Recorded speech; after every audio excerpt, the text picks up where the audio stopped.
আসসালামু আলাইকুম। আজকে আমি দেখাবো সহজ পদ্ধতিতে কিভাবে আলু ভর্তা করতে হয়। তার জন্য পরিমাণ মতো আলু নিয়েছি। এখন এটাকে ভালোভাবে কেটে ধুয়ে নেব সিদ্ধ করার জন্য। আলুগুলো আমি ভালোভাবে কেটে নিয়েছি। এখন এগুলো গরম পানিতে সিদ্ধ করে নেব।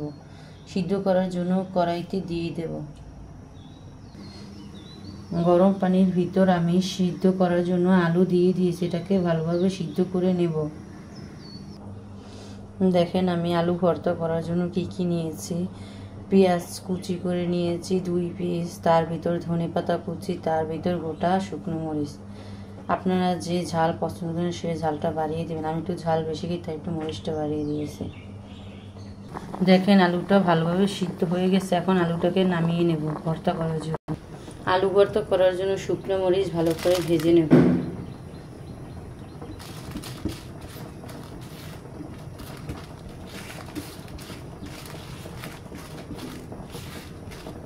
শুকনো মরিচ ভেজে হাতে ভালো করে মেখে সরিষার তেল দিয়ে ভর্তা করব।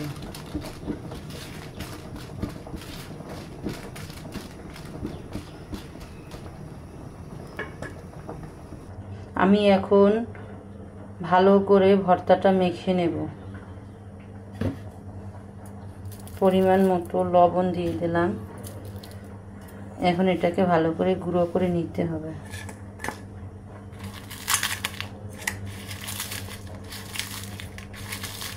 এটাকে আমি ভালো করে মচমচে করে ভেজে নিয়েছি।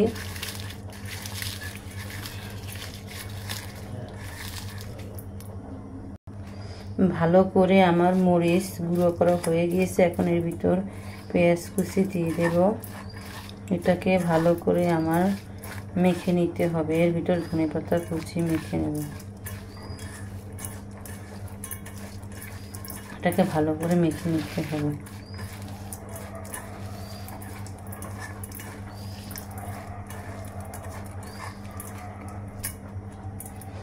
এখন এর ভিতর পরিমাণ মতো সরিষার তেল দিয়ে দেব। দেখেন আমি ভালো করে ভর্তা বানিয়ে নিয়েছি সরিষার তেল দিয়ে। আপনারাও বাসায় এইভাবে ধনেপাতা কুচি, পেঁয়াজ কুচি, শুকনো মরিচ, সরিষার তেল এইটা দিয়ে ভালো করে ভর্তা বানিয়ে আলু ভর্তা করে থাকবেন। তাহলে খেতে খুবই লোভনীয় এবং সুস্বাদু হয়ে থাকে।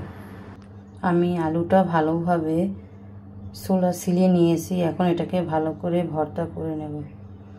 ভর্তার জন্য পরিমাণ মতো মরিচ দিয়ে দেব।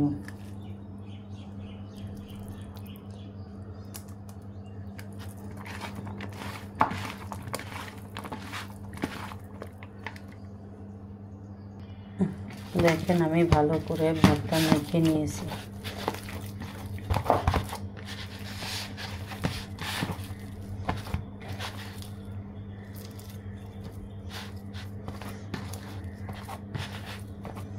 দেখেন আমার ভর্তা বানানো শেষ। এখন আমি এটা বাটিতে নামিয়ে নেব। দেখেন আমার ধনেপাতা কুচি দিয়ে আলু ভর্তা হয়ে গিয়েছে। এটা খেতে খুবই সুস্বাদু।